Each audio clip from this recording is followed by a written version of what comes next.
7, you learned about many of the interesting creatures who live on Mars, including the tiny microscopic Gonococcus harryhausia, or Martian peen worm. Today, with the help of a neutron microholographic scanner, we'll look into a dead Martian intestine, the peen worm's natural habitat, and see the whole life cycle of this simple aeroniobe unfold as if by magic. As the miracle of reproduction begins, our lone hero is still a mere tube of cytoplasm. But soon, a frenzy of chemical activity called the amphetophase seizes the microbe, and by the mysterious process called osmotic blooming, it starts to clot.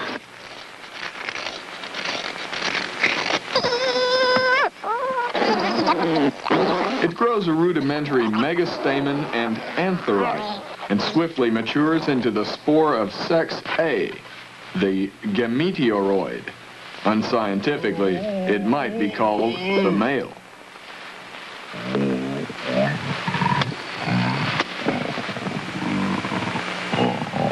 He discovers his own nasophalocian tube, forms hermaphroditic autofusion until he spills a secretion of proposterone.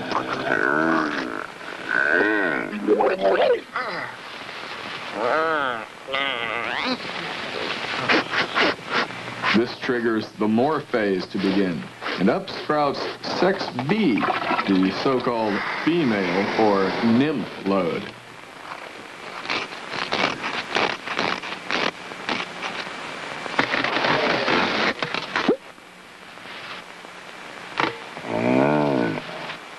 Her thorax produces the Jovian knobs, and she even has a feeble nucleic eyeball, nearly as powerful as that of the male. A surprisingly complex courting ritual is initiated.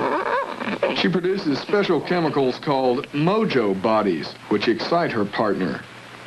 She places her stigmat on his cloacal apparatus and performs parthenodulation. He achieves cytospasm and germinates. And in nature's timeless tragedy, the helpless male falls victim to the eternal wiles of the female, leaving naught but a pool of albuminal spum. Using her oviduct as an oral groove, she saps every last trace of her former lover, as the layman would call him. Spermatogenocide is committed, and it's almost as if she's smiling. Now fertilized, she must drop the embryo cyst from her onal follicle. Her offspring, the zygote, contains the chemical blueprint for making new worms, an important part of man's search for knowledge. The glorious mystery of life goes on. The nymph load stimulates him until he becomes a metaphytal larva, sex C to be accurate, and a hungry one at that. Fertilizing him with the smegmatic colostrum from her polyps, she looks almost like a mammalian mother. But it looks like hunger is stronger than the love for mom. After this fit of matrix oogenocyting, he transmutes into a micropupa and cries lustily for more. But the whole reason for his brief existence is to be consumed by his own regurgitation. This triggers the metamorph phase, and a whole new life begins. Both male and female races have combined to form the scronat. See that clitelium grub flying overhead? So does the scronat. With a flick of his neuroglia, he has obtained his lifetime supply of organic carbon. Now ready to fulfill his part of the cycle, he grows ejaculatorial flagellia.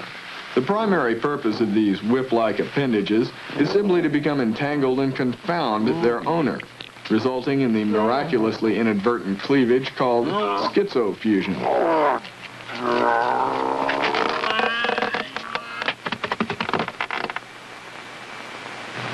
The single cell has formed the two non-identical cyclopedic spermatochondriacs.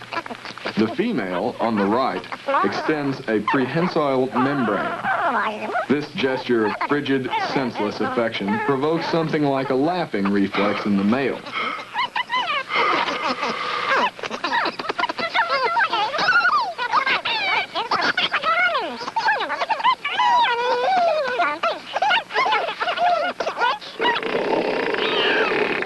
By the propulsion method, he expels a cloud of estrogens, antibodies, and sporophiles. At this stage, the scronat is still one being, but is at war with itself. This sufficiently stimulates a metamorphosis into the megaganglionic titanotherium.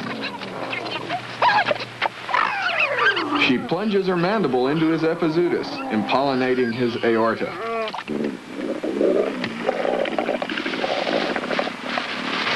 Yes, some pain accompanies the breeding cycle, but only in accord with the checks and balances of nature.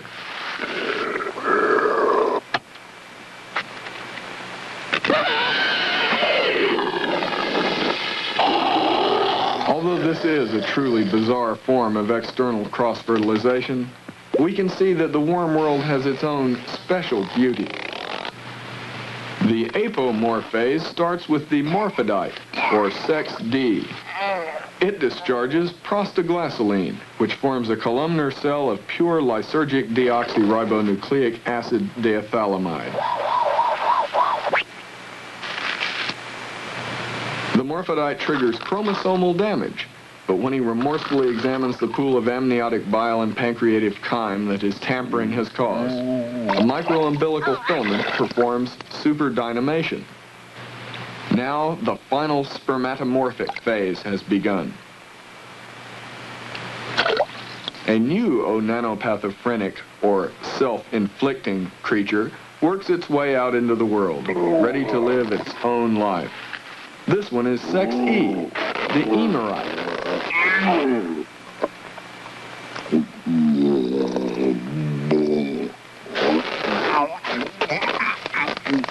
This fellow has been through quite a bit already, but he still displays a fatal reflex almost resembling curiosity. Using his chodia, he pries open his squamous membrane and initiates the final conniptional clenchings called mitosis. Whoa! Don't let that nucleus roll away! The entire mass of cytoplasm undergoes massive cytokinesic molting. Again, it almost seems as if the pinworm possessed human feelings. Of course, this is merely an optical illusion of nature. The microbe once again reverts to the familiar shape, our old friend the scronat, and its own worst natural enemy.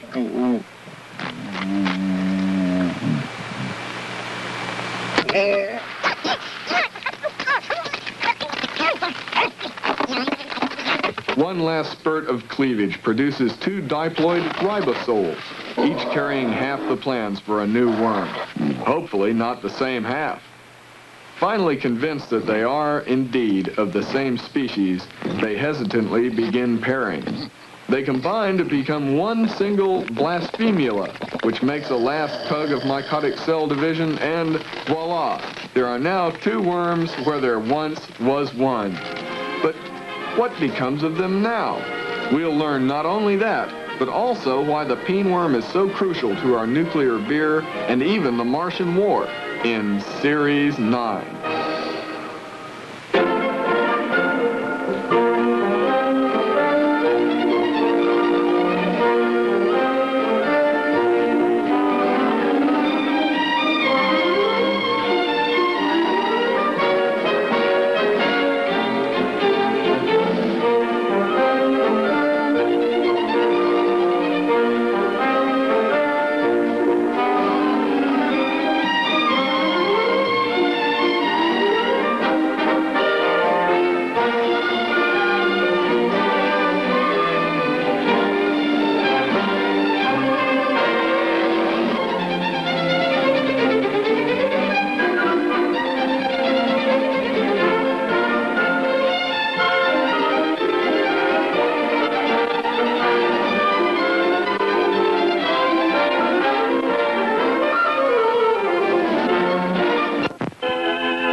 5320 Victor, Dallas, Texas 75214. That's Doug Smith, 5320 Victor, Dallas, Texas 75214. Order now. Let me ask you.